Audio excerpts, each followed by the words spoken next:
마가복음 14장 22절부터 25절까지의 말씀 우리 다 함께 읽습니다. 시작. 그들이 먹을 때에 예수께서 떡을 가지사 축복하시고 떼어 제자들에게 주시며 이르시되 받으라 이것은 내 몸이니라 하시고 또 잔을 가지사 감사기도 하시고 그들에게 주시니 다 이를 마시매 이르시되 이것은 많은 사람을 위하여 흘리는 나의 피 곧 언약의 피니라. 진실로 너희에게 이르노니 내가 포도나무에서 난 것을 하나님 나라에서 새 것으로 마시는 날까지 다시 마시지 아니하리라 하시니라. 아멘. 복음과 공동체 7번째 시간, 기쁨과 감사의 성찬, 기쁨과 감사의 성찬이라는 제목으로 하나님의 말씀 전하겠습니다. 예수님께서 십자가를 지시기 이제 전날이죠. 최후의 만찬을 제자들과 함께 하고 있습니다. 거기에는 배신자가 있죠. 사실은 배신자들이 있는 거죠. 돈 받고 파는 사람도 있고 또 나머지 제자들은 다 예수님 모른다고 하고 또 무서워가지고 도망갔으니까요. 근데 예수님은요, 아무 일도 없는 것처럼 다 알고 계시면서도 그들에게 빵을 나눠주고 또 포도주 잔을 함께 하셨습니다. 뿐 아니라 축복하셨어요. 다 알고 계시면서도 그 제자들을 축복하고 또 하나님 앞에 감사기도 했습니다. 그리고 25절에 보시면 이제 예수님께서 지금 제자들과 함께 마시는 이 포도주가 마지막이다. 그리고 하나님 나라에서 이제 거기에서 그 포도주를 마시게 될 것이다. 근데 포도주 하면 뭐가 떠오르세요? 가나의 혼인잔치, 기쁨의 자리. 포도주 하면 기쁨이죠. 그래서 하나님 나라에서 그 기쁨의 포도주를 마실 것이다, 이렇게 말씀하세요. 사실은 십자가를, 그 죽음을 앞둔 바로 전날 밤인데 예수님은 하나님께 감사 기도를 드리고 그리고 하나님 나라를 바라보고 계신 거예요. 코앞에 고난이 있지만 저 멀리 부활과 그리고 하나님 나라의 기쁨을 바라보고 계신 거죠. 그게 바로 성찬입니다. 감사와 기쁨. 오늘 우리 할렐루야 찬양대가 물 위를 걸어서라는 찬양을 했습니다. 우리가 사실 인생이 물 위를 걷는 것 같지 않습니까? 파도가 치고 풍랑이 일고 저 속에 뭐가 있는지도 모르겠고, 근데 그 길을 우리가 걸어야 하고 살아야 하고, 그런데 주님이 내 손을 잡고 함께 걸으시기 때문에, 여기 주님이 나와 함께 하시기 때문에 그 물 위를 걷는 것이 꼭 반석 위를 걷는 것과 같다라는 거예요. 그게 우리의 삶이에요. 예수님을 믿고 사는 그 길이요, 탄탄대로만은 아닙니다. 만사형통이라는 거는 그렇게 바라고 찬양은 있지만 우리 삶이 그래요? 현실은 그렇지 않잖아요. 진짜 바다 위를 걷는 것 같잖아요. 하지만 주님과 동행하기 때문에 반석 위를 걷는 것과 같이 흔들림 없이 가는 거예요. 능력이 나한테 있습니까? 능력은 하나님께 있습니다. 젊은이들은 건강하기 때문에 약하다라는 게 잘 뭔지 모를 거예요. 물론 이제 돈이 좀 없어서 뭐 그럴지 모르겠는데, 근데 연세가 드시면 드실수록 약하다라는 게 뭔지 알잖아요. 근데 내가 약해지면 하나님도 약해지십니까? 전혀 아닙니다. 그러니까 내가 약하다고 해서 흔들리거나 낙심할 필요가 전혀 없어요. 하나님의 능력은 약한 데서 완전해집니다. 그래서 우리가 이 땅에 바다 위를 걷는 것 같고 물 위를 걷는 것 같지만 주님과 동행하기 때문에 반석 위를 걷는 것 같은 그 삶을 살아가는 거예요. 내 느낌이나 감정 아닙니다. 내 상황이나 환경도 아니에요. 함께하는 사람들의 표정이나 그들의 태도도 아닙니다. 그들이 나를 어떻게 대우하는가 그건 관계없어요. 절대적인 하나님의 약속이 있습니다. 부활하신 주님이 약속하셨습니다. 볼지어다 내가 세상 끝날까지 너희와 항상 함께 있으리라.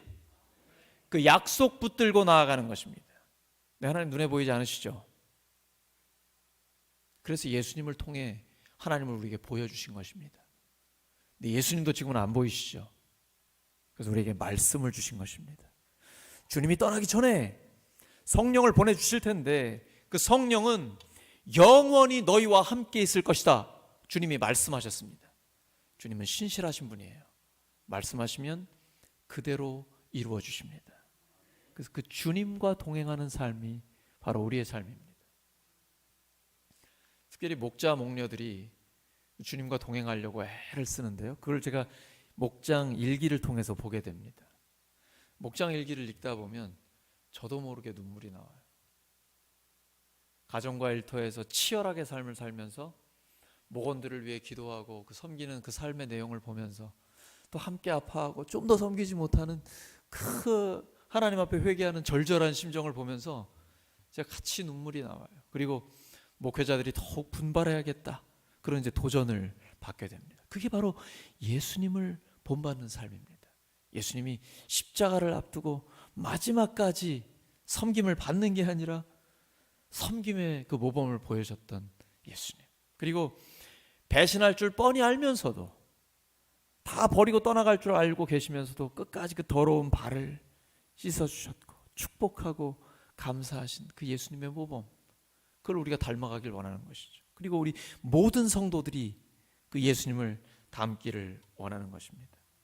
마가복음을 보시면 예수님이 최고의 리더로서 생명의 위협을 당하는 걸 많이 봐요. 대적자들, 예수님을 죽이려고 하는 자들. 근데 예수님은요, 전혀 흔들림 없이 한 걸음 한 걸음 십자가로 나아갑니다. 예수님께서 결국은 십자가를 져야 되고 죽어야 한다, 부활해서 다시 너희들에게 올 것이다, 이렇게 말씀을 전하시니까 베드로가 뜯어 말립니다.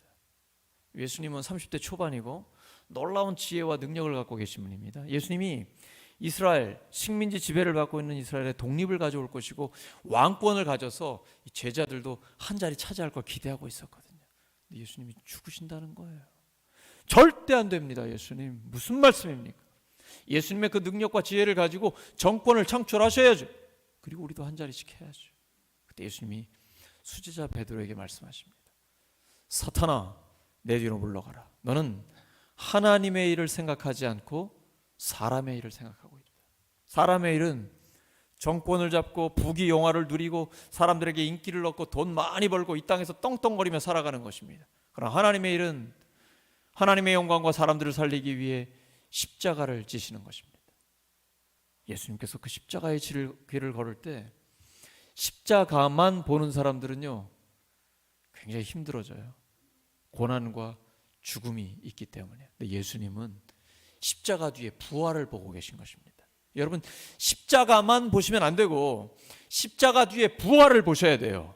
그리고 하나님 나라의 기쁨을 보셔야 됩니다. 하나님 나라가 무엇입니까? 먹는 것과 마시는 게 아니에요. 성령 안에 의와 평강과 기쁨입니다. 그래서 예배는 축제예요.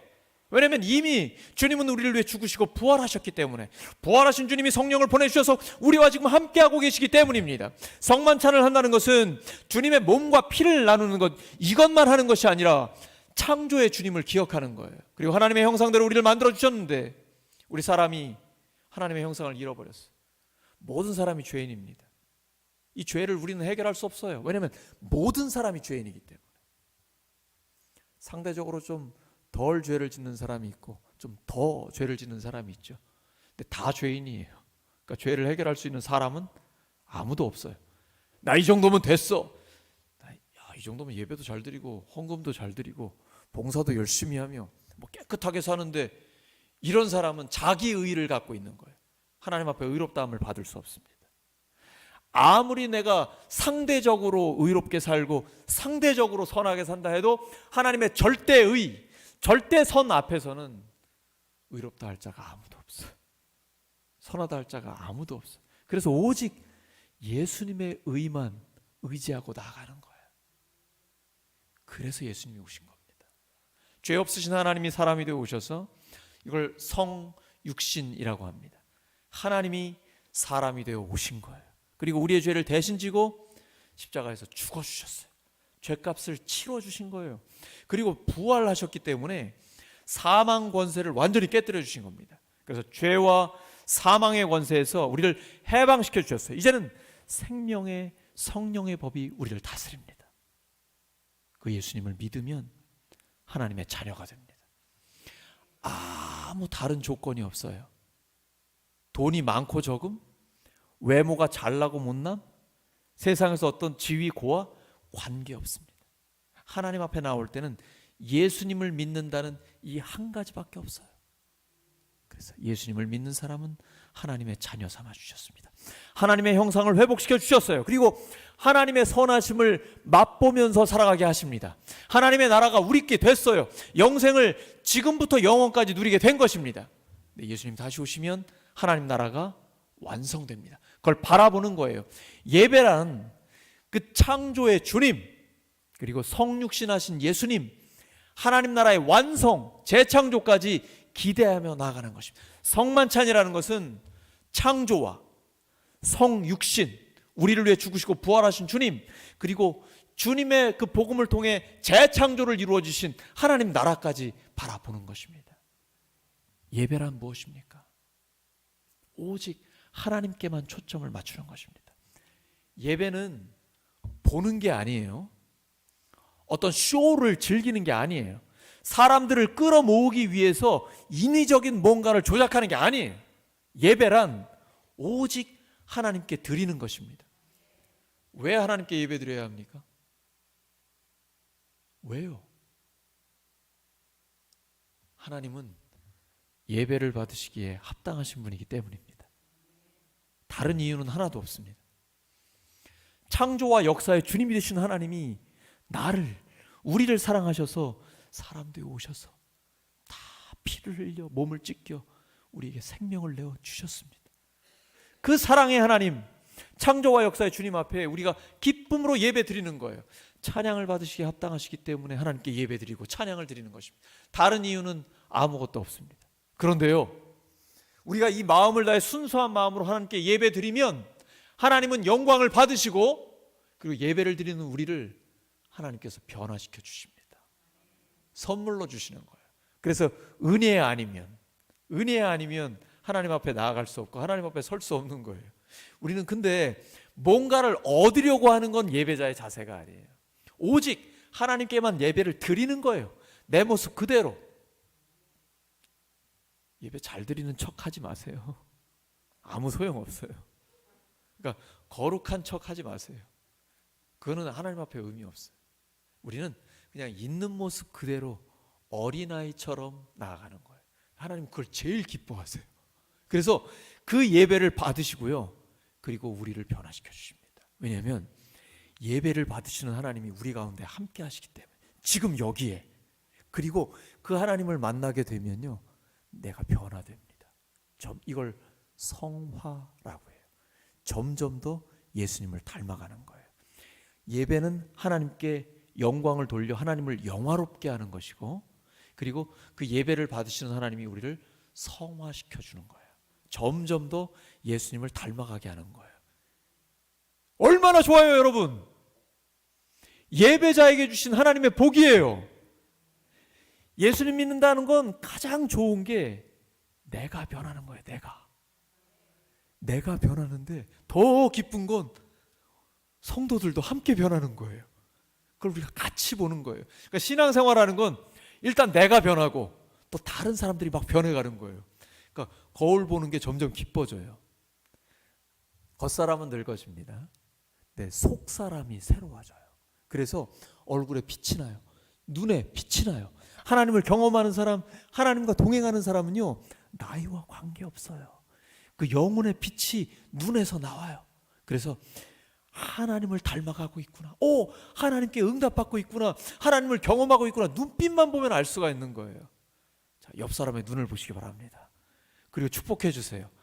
당신은 하나님을 경험하고 계시군요.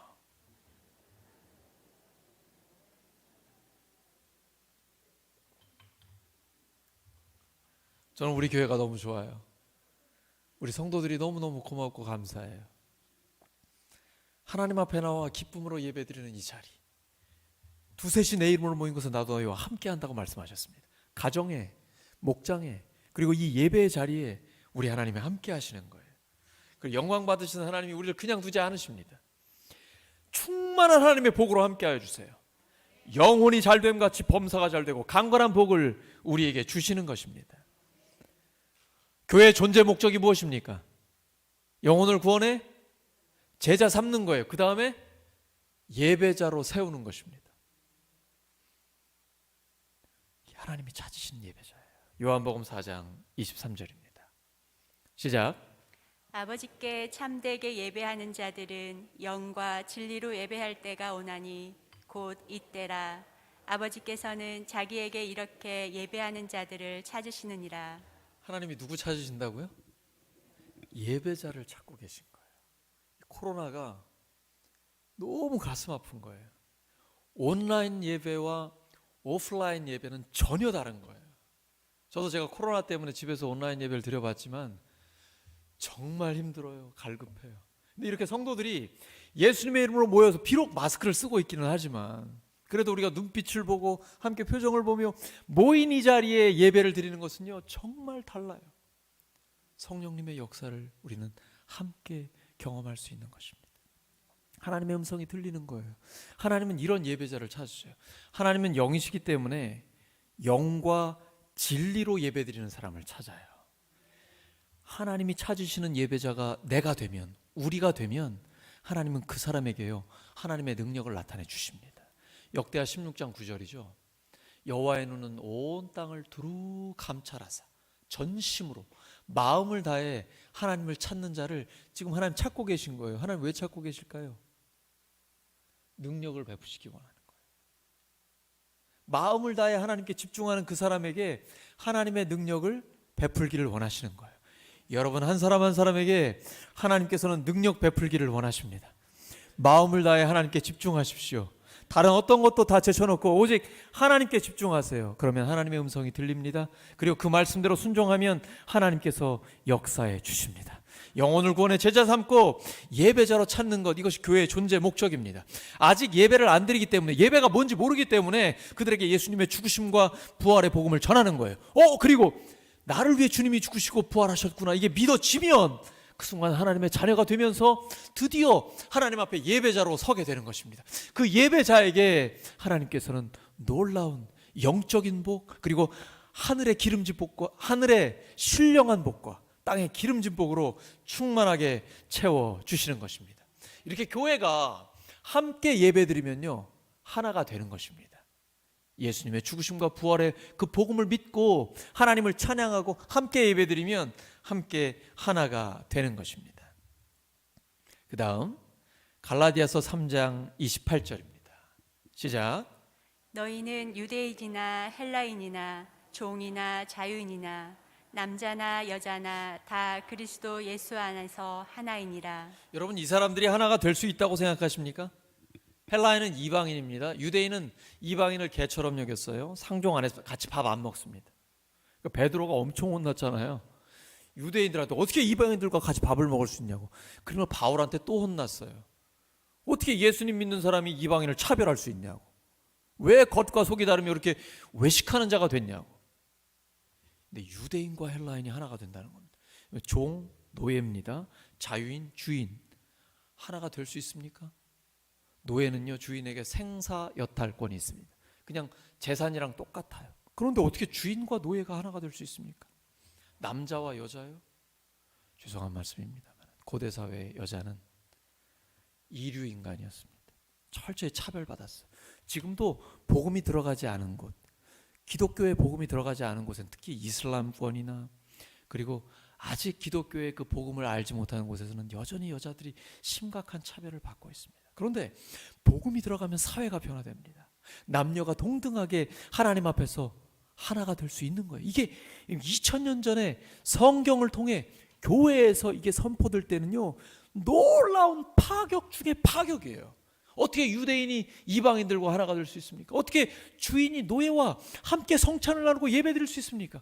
남자와 여자가 하나가 될 수 있다라고요? 와, 그 일이 기독교 교회에서 일어난 거예요. 그래서 교회는 시대를 이끌어가는 하나님 앞에서 평등한 사회를 만들었던 것입니다. 그래서 성경이 들어가고 복음이 들어가고 기독교가 건강하게 성장하면 사회가 발전하는 거예요. 우리는 역사를 통해서 그것을 다 분명하게 체험해 온 것입니다. 이제 우리 교회가 바로 그 대안이 되는 거예요. 남녀노소 빈부귀천 사회 지위고하 막론하고 교회에서는 복음으로 하나가 되는 것이에요. 예배를 드리면서 그리스도의 이름으로 세례를 받고 성찬을 나누면서 교회에서는 하나가 되는 거예요. 세상에서 볼 수 없는 일이 교회에서 이루어져요. 우와! 울산교회는 뭔가 다르다. 울산 성결교회는 뭔가 다르다. 대한 공동체가 되는 거예요. 교회가 예배로 세례로 성찬으로 하나가 될 때, 그때 자연스럽게 세상 가운데 복음이 전해지는 겁니다. 우와! 세상에 볼 수 없는 일이 교회에서 일어나니 울산 성결교회에 나도 오고 싶다. 나는 비록 못 가도 저 사람 보내고 싶다. 이런 일들이 실제로 지금 이루어지고 있고 앞으로도 놀랍게 이루어지게 될 것입니다. 그러면 초대교회 성찬은 어떻게 하는지 보죠. 사도행전 2장 46절입니다. 시작. 날마다 마음을 같이하여 성전에 모이기를 힘쓰고 집에서 떡을 떼며 기쁨과 순전한 마음으로 음식을 먹고. 이제 성령이 임하셔서 교회가 생겼습니다. 날마다 마음을 같이 성전 예배당에 모이기를 힘쓰고 집 가정에서 떡을 뗍니다. 그러니까 초대교회 성령이 임하셔서 처음에 교회가 생겼을 때는 예배당에 함께 모이고 그다음에 가정에 함께 모이는 거예요. 근데 보시면 기쁨과 순전한 마음으로 음식을 먹어요. 떡을 떼고 성찬을 나누는데 기쁨과 순전한 마음으로 음식을 먹는 거예요. 여기에 감사가 넘쳐요. 예수님께서 아까 최후의 만찬 하실 때 감사하다라고 할 때 헬라어로 유카리스테오예요. 이게 감사라는 거예요. 성찬은 감사예요. 그리고 기쁨이 넘치는 거예요. 주님이 우리를 위해 죽으시고 부활하셨습니다. 이제 우리가 영원한 생명을 누립니다. 하나님 나라가 우리의 것입니다. 우리가 죽으면 아니면 예수님 다시 오시면 하나님 나라가 완성되는데 지금도 하나님 나라를 맛보며 살 수 있습니다. 영원한 생명을 누리며 살 수 있습니다. 기쁨으로 성찬을 함께 나누는 거예요. 이게 바로 초대교회가 했던 것입니다. 근데 중세시대 후기부터 참회의 성찬에 대해서 많이 강조를 했어요. 하나님 앞에 회개하고 굉장히 나의 죄 때문에 돌아가신 주님, 여기에 묵상을 많이 했어요. 그런데 원래 초대교회의 성찬은요, 기쁨과 감사의 예전이에요. 그래서 성찬은 유카리스트, 감사입니다. 성찬은 창조, 성육신, 새 창조 이 전체를 기억하고 동시에 주님께서 우리를 위해 죽으시고 부활하셨습니다라고 기쁨과 감사를 하나님 앞에 올려드리는 거예요. 물론 내 죄도 주님 앞에 회개하면서 용서의 확신을 가지고 기쁨이 회복되는 것 함께 있는 것이죠. 기쁨과 감사의 예전이 바로 성찬 예식입니다. 다음 말씀 사도행전 2장 38절입니다. 시작. 너희가 회개하여 각각 예수 그리스도의 이름으로 세례를 받고 죄 사함을 얻으라. 그리하면 성령을 선물로 받으리니. 예수님을 믿었습니다. 예수님을 믿게 됐어요. 돌이킨 거예요. 예수님 믿기 전에는 내 마음대로 살았어요. 내 뜻대로 살았어요. 하나님이 어디 있어? 내가 내 인생의 주인이지. 내 뜻대로 내 마음대로 살았어요. 그러다가 예수님이 나를 위해 죽으시고 부활하셨구나. 이 하나님의 말씀이 믿어지는 거예요. 그러면 회개하는 거예요. 이제 돌이키는 겁니다. 이전에는 내 뜻대로 내 마음대로 살았지만 이제는 하나님의 뜻대로 주님 뜻대로 살겠습니다. 이게 회개예요. 각각 예수 그리스도의 이름으로 이제 세례를 받고 죄 사함, 죄 용서를 받는 거예요. 그러면 뭘 선물로 받아요? 성령을 선물로 받습니다. 성령은 선물입니다. 무슨 교회 잘 나오고 헌금 많이 드리고 뭔가 특별한 봉사를 하고 그래야만 선물로 받는 게 아니고, 이 선물이라는 건 주는 사람 마음이죠. 하나님의 마음이에요. 예수님 믿는 사람에게는 성령을 선물로 주십니다. 성령님은 하나님이에요. 선물로 우리 안에 오시는 거예요. 고린도전서 12장 3절에 보시면 성령이 아니고는 예수님을 주님이라고 고백할 수 없어요. 이건 느낌이나 감정이 아니에요. 내가 예수님을 주님이라고 고백하고 주님 뜻대로 산다라고 하면 내 안에 누가 계신 거예요? 성령님이 계신 거예요. 이게 바로 하나님의 말씀입니다. 예수님 믿고 회개하고 세례받고 죄사함을 얻으면 성령을 선물로 받는 것입니다. 근데 세례 교육하지만 세례를 받을 때 어떤 조건이 있나요? 뭐 돈이 얼마 이상 돼야 됩니까? 외모가 어느 정도 돼야 돼요? 공부를 얼마큼 해야 됩니까? 세례 받을 때는 아무 조건이 없어요. 딱 하나. 예수님을 믿는다는 것밖에 없어요. 그래서 세례를 통해 교회가 하나가 되는 것입니다. 세례를 통해 예수님을 믿고 신앙생활의 출발점이 됐고 동시에 예수님을 믿는 성도들과 하나가 되는 거예요. 그것이 바로 세례 예식입니다. 마지막 고린도전서 10장 16절과 17절입니다. 시작. 우리가 축복하는 바 축복의 자는 그리스도의 피에 참여함이 아니며 우리가 떼는 떡은 그리스도의 몸에 참여함이 아니냐. 떡이 하나요 많은 우리가 한 몸이니 이는 우리가 다 한 떡에 참여함이라. 우리가 축복하는 바 축복의 자는 그리스도의 피에 참여함이 아니며 우리가 떼는 떡은 그리스도의 몸에 참여함이 아니냐. 여기 참여한다는 게 헬라어로 코이노니아인데 교제한다는 거예요. 그래서 하나님과 내가 교제하고 또 떡과 피를 함께 나누면서 성도와 성도가 함께 교제하는 것, 이것이 바로 성찬입니다. 떡이 하나요 많은 우리가 한 몸이니 우리가 다 한 떡에 참여함이라. 그래서 주님의 몸을 나누고 주님의 피를 나누면서 교회 전체가 그리스도의 한 몸인 것을 선언하는 것입니다. 세례를 통해 신앙생활을 출발했다면 성찬을 통해 하나님의 가족이라는 것을 계속해서 확인하는 것입니다. 오늘 말씀 정리합니다. 나라 전체가 또 국민들이 큰 아픔과 충격에 빠져 있습니다.